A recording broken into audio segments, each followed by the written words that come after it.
Ole ka chol rei ta fang boka a buaya a covid in min ru na a hun rei tak chungin video te karon siam thailawa a chan chu crew kan claim ma longa tin passenger po an tam chuan lo line ko kan covid awangin kan pandemic awang hian tin ti tur tam ma chu ma chuanin a thil ati zung thailawa rin nine kan boi ve za kani tin that chiat na lo kal tlong fa bok nan tin hei tu na van doi thlang takin hodon ruaya kan positive fele ta hlok maya chumi min isolate na awang chuanin hei hun ni som te meu mei min isolate don ania voin hi ani thum na nge ni na ania chumi wang chuangin hun ol te kan neya mi kan min positive kan ni na hi man tang kai ram ka dua chuwan chuanin gan ron ti vela ram don ani chuanin enge video poi enge ka siamang ti poi ka tha to lo ka ril ruwa po hian a lut ka ngai to te chiam vak lawa tu lai chu sadina chuanin mi tam tak te na kan zo na nei ver thin tho cruise line na tho tum tam tak te na zo na kan nei ver thin tho cruise line na thok te hi an thok rimem an thok haim eng tia rei nge na an tho tiang chi kha ron soi tum tai la i cruise line na hianin mumal takin dan hi om ve na tho hun chu te akhatiang chi kha mumal takin dan oma chumi kan soi main cruise line a kan work nature thim atlang puya kan na tho dan hian soi tai la entirnanin darkar som hi schedule a chuanin darkar som i ani tlang puita schedule kan duty hours ang chu darkar som ani tani chuanin chu tiang lo ni chuanin entirnanin zinga restaurant a te kan lo thokani chuanin F&B a te zinga restaurant a kan lo thokani chuanin zinga darkar liang te zana darkar nga darkar rukang te kan thok le ta chhun zong kha kan ola tin lunch kan tho chuan zing kar kan ol le khatiang chi kha anita tin enga ma buai zual chang te chuanin breakfast lunch dinner han tho zeu te po a om ani antinan si te anga te tui pu yan leng in kanum ta khatiang chang ge song long chunga num ta khatianga te khachuanin a thenazar te khachu breakfast lunch dinner duty te po kha a om ani chutiang te chu ania chu wa chuanin i darkar som ai re hi chu i kan thok vak lawa chuanin sa chuti rual chuanin US akal tur US pota te US ram kher lawa po an mani US private island ang te US Virgin Island ang chi khatiang akan kal don ani khachuanin i kan duty hitlem na radio thin achan chu US space kan tita United States Public Health khami eng kim US ramakan lu don ani chuanin atlever tur ani tiang chi eng kim kan ti 5 glass zong kan web feka khatiang si nom bom po hi atlelar tur ani tiang deu khania an na kan thong na sa ni US kan lu don chuanin darkar khat deu thote hian kan extra thina chu tianga chuanin darkar som pakhathan tho zeu te chu aom theiani chu tiang chu ania kan na tho dan tla pui chu tiang chuanin enge department dang po hi an ni ve thowin karinga tin restaurant ayan na thok na sa hi chu an na thok rei hi chu an om tam lu tukin karing lawa restaurant le housekeeping le culinary hami kitchen lampang hi F&B pumpui le housekeeping hi an na thok na sa ber department ania tin lo po i atha bi Royal Caribbean anga te phei chuanin department dang zong ina enge an mani flight ticket anin tum velo line company dang ina company na tum sakvek line restaurant le housekeeping te bar te chu ke manin ticket one way hi kanin tu mani achan chu sum extra money a tam wang ania chu company hian an threwe karani chuanin kan thupui lama han lu don taila International Labor Organization convention za somriat na keni seafarer stand chuan Maritime Labor Convention Maritime Labor Convention kan ti MLC 2006 kami khanin longa thokte na tho dan tur regulation simumal takina siama felfai takina siama dan tam taka siama chumi adan siam 2.3 ya chuanin duty timing kan duty hours tur hi siamani azia kani chuta chuanin nikhata darkar som tal rest hours an nei turani ti ania chumi omsia chu nikhata darkar som pali ai rei na tho theilo ti na ani chu chuanin chutiang ni lai chuanin darkar som pali ai rei chu emergency tak entinan long pilte mo fire longa kang mai lo chuak te mo ani lo chuanin chutianga tho chu darkar som pali chu om lo tura ngai la atla puin darkar som kan tho tin to chuanin kan supervisor te na kanin report ngai turani chu tiang chu ania tin khami darkar som kan rest hours darkar som kha mun hiya bak then phal la ni lawa mun hiya entinan kan rest hours kha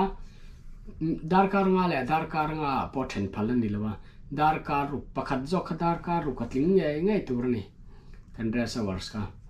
darkar ruk le darkar li in then theya darkar sari le darkar thum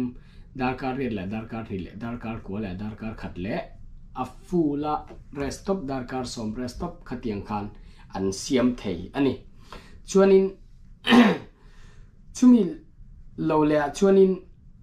darkar som rest hours kha mun ni a chi an then theya tun kar khata hianin kar khata ni saria hianin darkar som sari pasari ai re i darkar som sari pasari kan rest hours ani ngai turni kar khata hianin darkar som sari pasari 77 hours in a week kha rest hours kan nei ngai turnia tin kar khata darkar som kwa pakhat aya rei na kan thok thiang lo pokani kar khat chungin darkar som kwa pakhat aya rei na hi a tho thiang lo ani na tho thian ani lo ani chu hi Maritime Labor Convention rules a chuan chutiang chu ania tin rest hours an chiar hianin entirnan darkar san vekan break te minute somli panga break te khatiang chi te kar rest hours a chiar tel ani lo ani chuan chen darkar khat atling ngai tur ni rest hours en lo khan an chiar don chuanin darkar som rest hours a tel tur chun darkar khat atling ngai tur ni chu tiang chu ania chu wang chuanin na hi man in chunga thok ang kan nia longa thok te chu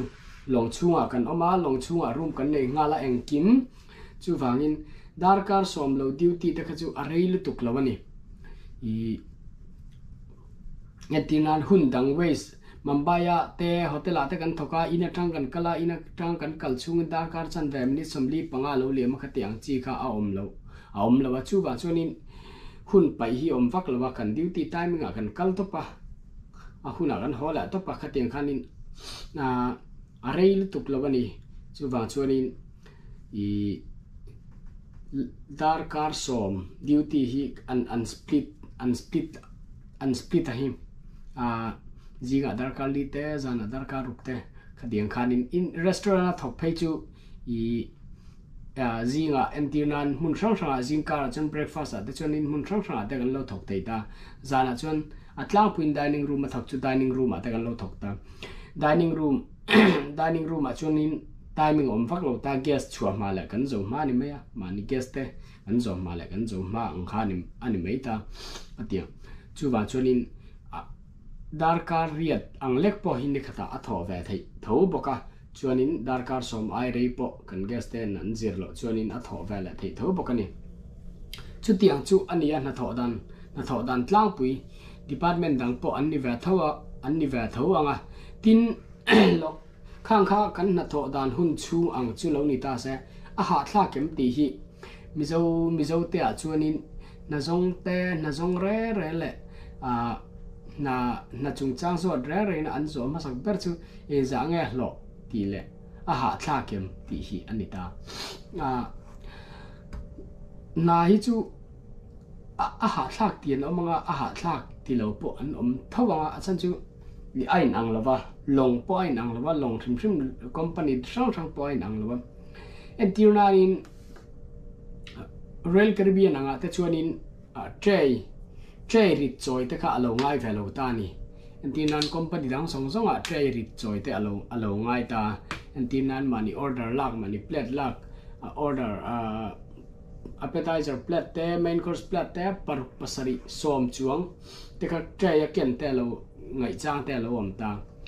ma se Royal Caribbean a chuanin khang kha phal ani ve ta lo wa mi pakhatin trolley pakhat zel kan nei ta trolley an nor factor nia tiang khanin a ha dam me ma trolley an nor mai khania chuan chuanin a ha thlak lai bel tura khanin Royal Caribbean a chuanin trolley kan nei mi wa kha a ha thlak lo na chen oma tin Royal Caribbean kan fan nei le na chu kan en tina kan dining room re hi kan venue hrim hi kan venue bula khanin kan venue le kitchen kha ain som hal zelani company tam taka ei long tam taka chon ani lo ani kha heta restaurant om ta se a hnuaya kitchen te lo om ta a chunga te kha tiang kha ani wang khanin khatami kha an pick up angai ta ni restaurant server te khang kha ani ve lowa chu kan fan nei na le pakhat ania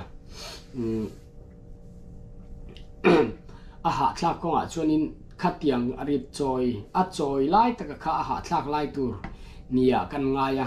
company tambera chuanin trolian man lo wang hianin chu wang chuanin tin mi ba ka hianin